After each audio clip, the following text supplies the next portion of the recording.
मगर साहब, जापान की पॉलिसी का बड़ा लंबे समय से इंतजार था, कल आई भी, कोई खास बदलाव किए नहीं उन्होंने। तो एक तो उस पर राय दें, जरा बताएं कि सर उसका क्या कुछ और असर पड़ने वाला है या कोई खास बात नहीं।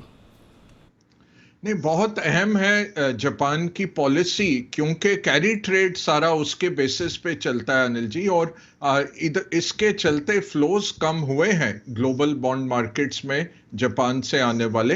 अब कल क्या हुआ, उन्होंने कोई बदलाव नहीं किया। उन्होंने कहा कि हम इसी पे जारी रखेंगे ये यील्ड कर्व कंट्रोल। तो 0% का 10 साल का यील्ड है हमारे बॉन्ड का, और उसको 0.5 तक हम उठने देंगे। तो जो 0.53 तक पहुंच गया था वो नीचे आ गया, फिर से कल 0.43 आया, आज 0.4142 ऐसे चल रहा है।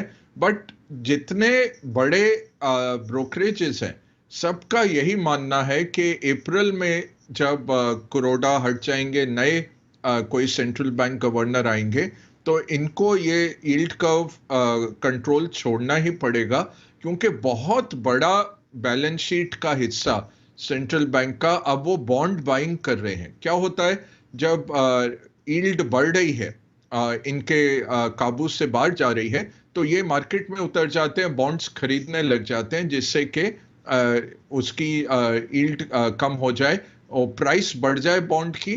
और वो इनवर्स कोरिलेशन रहता है, प्राइस बढ़ती है तो यील्ड नीचे आ जाती है। तो ये डिमांड क्रिएट करते हैं खुद खरीद के। बट अब ऐसा हालत हो गई है कि इतने दिनों में only buyer Bank of Japan रह जाता है, तो मार्केट काफी डिसफंक्शनल हो रहा है।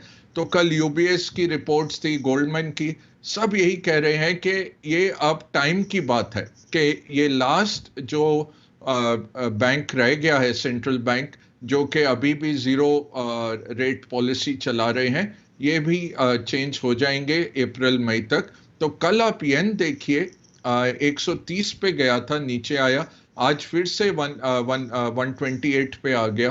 तो आज फिर रिकवरी है।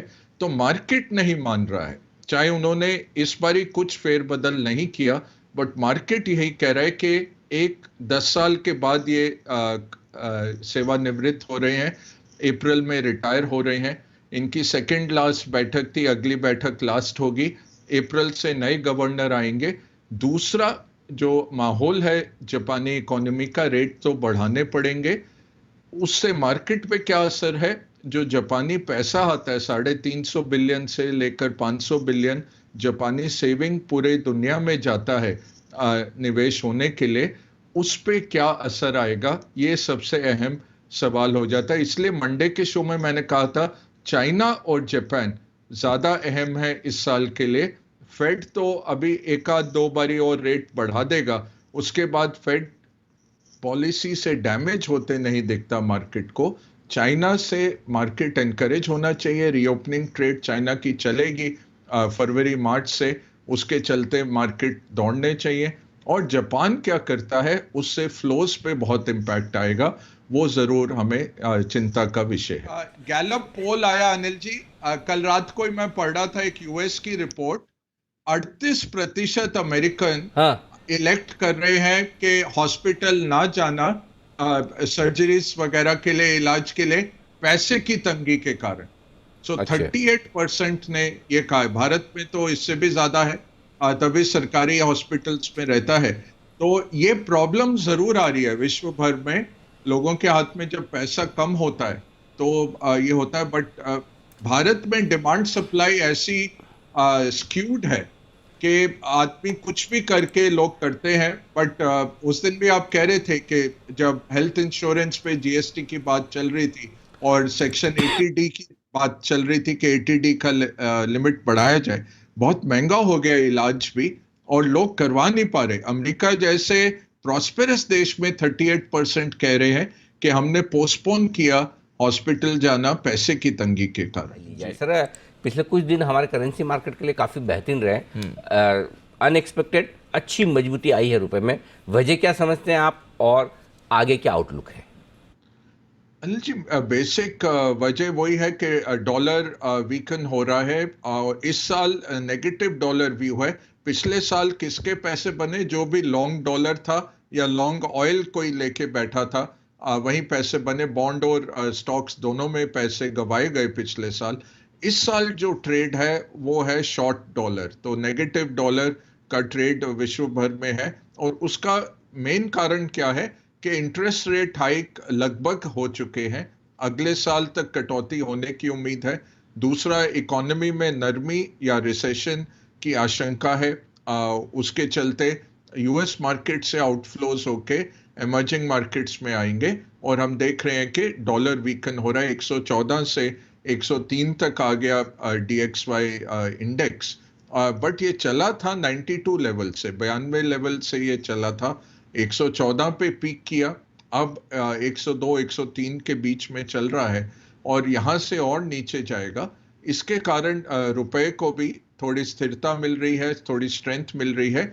बट रुपया क्या होता है, आरबीआई ये देखते रहते हैं कि बाकी एक्सपोर्टिंग कॉम्पिटिटर्स जो हैं हमारे, चीन की करेंसी कहाँ जा रही है, बांग्लादेश पाकिस्तान तो बहुत नीचे आ गए, बट बाकी जो करेंसीज हैं, यूरो हो, स्टर्लिंग हो, ये सब कहाँ जा रहे हैं, और एक्सपोर्ट के जो हमारे कॉम्पिटिटिव करेंसीज हैं वो कहाँ जा रहे हैं, उसके लेवल पे एक ऑर्डरली तरीके से, बहुत ही एक नपे तुले तरीके से आरबीआई चाहेगा कि रुपये की स्ट्रेंथ हो, तो इतना तेजी से बढ़ेगा नहीं। जैसे गिरा पिछले साल, वो फ्लोज के चलते था।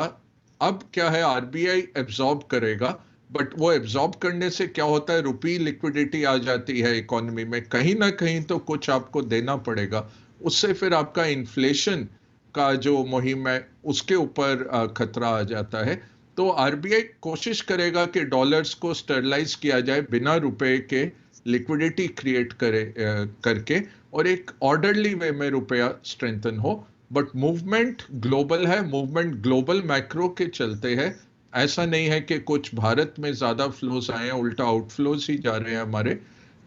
ये ज्यादा करके ग्लोबल मैक्रो और पीक डॉलर की वजह से हम देख रहे हैं रुपए में स्ट्रेंथ। मेरे ख्याल से खबरें आनी थोड़ी इंटरेस्टिंग है, वैसे भी शो करने का, खत्म करने का समय है, मार्केट में ज़्यादा कुछ हो नहीं रहा, वहीं का वहीं 1800 के आसपास। तो हम सोचें कि कुछ इंटरेस्टिंग बात आपसे की जाए। ऐसा सुनने में आ रहा है ये ट्रम्प साहब फिर से ट्विटर पे भी आ रहे हैं, फेसबुक वगैरह पे भी आने की तैयारी में, ऐसा सही है सर? और आएंगे तो होगा क्या? हाँ, बिल्कुल सही है अनिल जी, क्योंकि उनको प्रेसिडेंट इलेक्शन के लिए फिर से अपना दावेदारी करनी है। और देखें तो 19 नवंबर को एलॉन मस्क ने उनको अलाउ कर दिया था ट्विटर पे, बट वो अभी भी रूठे हुए थे। वो अपना ट्रुथ सोशल करके चलाते हैं, अपना सोशल नेटवर्क, तो उसी पे वो हैं प्रेजेंट, और ट्वीट करने अभी तक तो उन्होंने शुरू नहीं किया। और फेसबुक को उन्होंने चिट्ठी लिखी है, उनका जो कैंपेन है, उन्होंने लिखा है कि देखिए, आप फ्री स्पीच के कारण ट्रम्प को अलाउ करिए फिर से फेसबुक में आने के लिए, क्योंकि जो भी लोगों ने ट्राई किए हैं अदर नेटवर्क्स, ऐसा नहीं है कि उन्होंने रिप्लेस किया है। ट्विटर और फेसबुक या इंस्टाग्राम, ये अभी तक सबसे पॉपुलर सोशल नेटवर्क्स हैं। तो ट्रम्प आएंगे तो अच्छा होगा। ये है कि पावर में नहीं है तो ऐसे मार्केट मूविंग नहीं होंगे। आपको याद होगा एक टाइम था जब जेपी मॉर्गन एक ट्रम्प ट्वीट इंडेक्स बनाने की सोच रहे थे कि वो या मार्केट बंद होने से पहले या सवेरे सवेरे उठ के कभी भी कुछ भी बोल देते हैं और मार्केट मूविंग होता था। तो ये है कि आप री इलेक्शन के कारण, री इलेक्शन की चेष्टा में वो फिर से आना चाहेंगे नेटवर्क्स पे, और लगता है कि जल्दी उनकी एंट्री होगी ट्विटर पे। तो और जब वो शुरू करेंगे, उनके लिए ऑलरेडी ऑन है। फेसबुक को अलाउ करना है, फेसबुक ने 2 साल के लिए उनको बैन किया था, फेसबुक उनको अलाउ करेगा शायद।